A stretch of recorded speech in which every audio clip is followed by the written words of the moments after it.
अस्सलाम वालेकुम। आप देख रहे हैं इंफोटेनमेंट विद नेमत और मैं हूं आपके साथ मोहम्मद नेमतुल्लाह।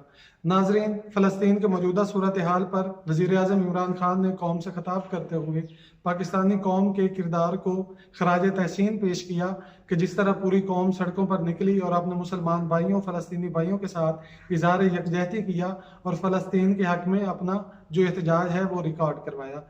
इसके अलावा इमरान खान वज़ीर आज़म पाकिस्तान ने इस सारे मामले में दुनिया के ओपिनियन की तब्दीली में माजी का हवाला देते हुए इस बार सोशल मीडिया के किरदार को सराहा कि माजी की तरह जिस तरह मेन स्ट्रीम मीडिया पूरी तरह कवरेज नहीं दे पाता था, इस बार सोशल मीडिया की वजह से मेन स्ट्रीम मीडिया यानी इलेक्ट्रॉनिक मीडिया को पल पल की खबर देना या पूरी कवरेज देना मजबूरी बन गई थी, क्योंकि जो खबर मेन स्ट्रीम मीडिया पर नहीं चलती थी वो सोशल मीडिया पर चल रही थी। इसके अलावा इमरान खान ने मुस्तकबिल करीब में इस अज़म का इजहार किया है कि फ़लस्तीनियों को उनका हक मिलेगा। इसके अलावा वज़ीर आज़म इमरान खान ने क्या कहा, आइए आपको सुनवाते हैं। लेकिन उससे पहले अगर आपने अभी तक हमारे चैनल को सब्सक्राइब नहीं किया तो इसको सब्सक्राइब कर दें और बेल आइकन को प्रेस कर लें ताकि हर आने वाली वीडियो का नोटिफिकेशन आप तक। बिस्मिल्लाहिर्रहमानिर्रहीम, इय्याका नअबुदु व इय्याका नस्तईन।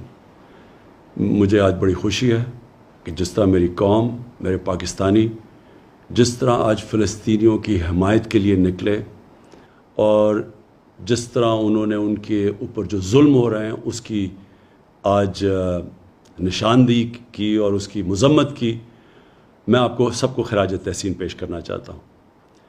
जब से इसराइल बना, पाकिस्तान का हमेशा एक ही स्टैंड रहा है और वो स्टैंड था कायद आज़म मोहम्मद अली जिन्ना का, हमारे अजीम लीडर का, कि फ़लस्तीनियों से बहुत बड़ी नाइंसाफ़ी हुई है। और हर फोरम के ऊपर पाकिस्तान ने फ़लस्तीनियों के साथ खड़े रहे हैं।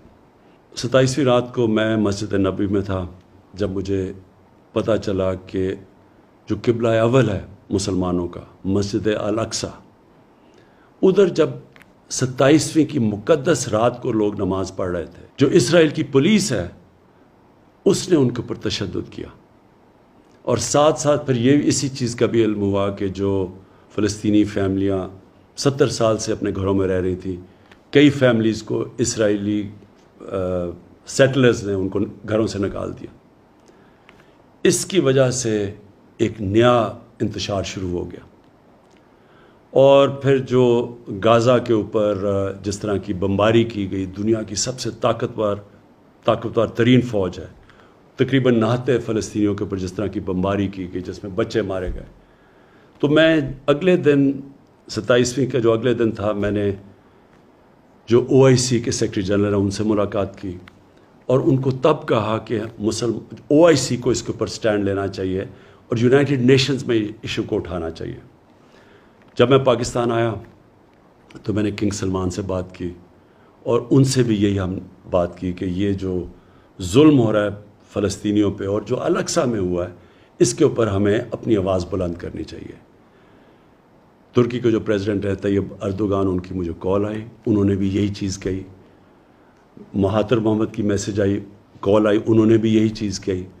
और फिर मैंने बात की फ़लस्तीन के जो सदर हैं महमूद अब्बास, और उनसे हमने कहा कि हम पूरी तरह उनको यकीन दिलाया कि हम सब पाकिस्तान, बल्कि मुसलमान दुनिया, बल्कि वो दुनिया जो इंसाफ में मानती है, वो सब उनके साथ खड़ी है।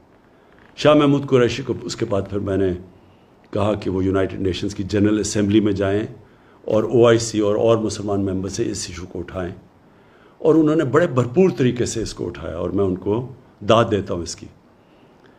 मैं जो एक चीज़ देख रहा हूँ, मुझे एक बड़ी खुशाइन चीज़ नज़र आ रही है, और वो क्या है कि दुनिया का पब्लिक ओपिनियन चेंज हो रहा है।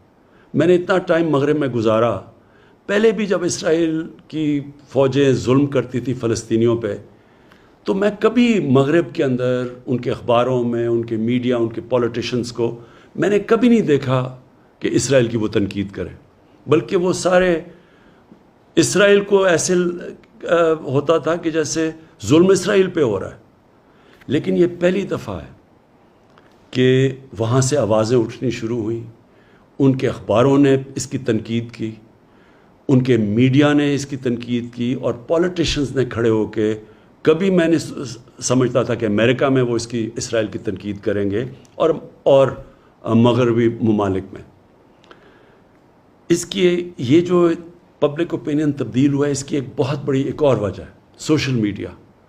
مین میڈیا اگر کوئی رپورٹ کو روکتا بھی ہے، کوئی سینسر بھی کرتا ہے، تو سوشل میڈیا پہ ایک ایسی فورس آ گئی ہے کہ اس سے اب کوئی بھی کمیونیکیشن اور نیوز کو روک نہیں سکتا.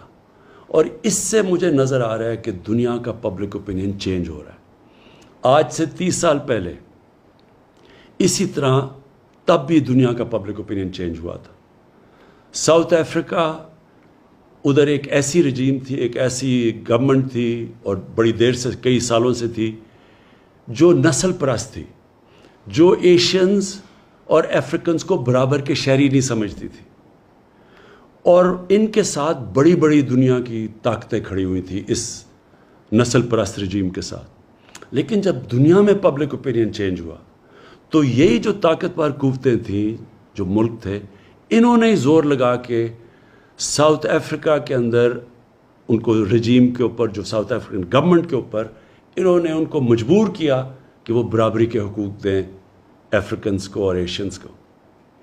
اسی طرح کا میں ایک شروعات دیکھ رہا ہوں کہ انشاءاللہ دنیا کا جو پبلک اوپینین چینج ہو رہا ہے، میں یہی دیکھ رہا ہوں کہ اب ایک دنیا کا پبلک اوپینین اب زور لگائے گا. بڑے بڑے یہ جو ملک ہیں جو اب تک سپورٹ کرتے رہے ہیں اسرائیل کو، یہ پورا پریشر ڈالیں گے کہ فلسطینیوں کو بھی ان کے حقوق دیے جائیں. اور انشاءاللہ ایک دن آئے گا جب کہ فلسطین کے لوگوں کو اپنا ملک ملے گا، ایک منصفانہ سیٹلمنٹ ملے گی، وہ بھی برابر کے شہری رہ سکیں گے، جو کہ فلسطینی اسرائیل میں رہتے ہیں، ایک برابر کے شہری بن کے رہ سکیں گے. اور ہم دعا کرتے ہیں کہ وہ دن جلدی آئے. پاکستان پائندہ باد.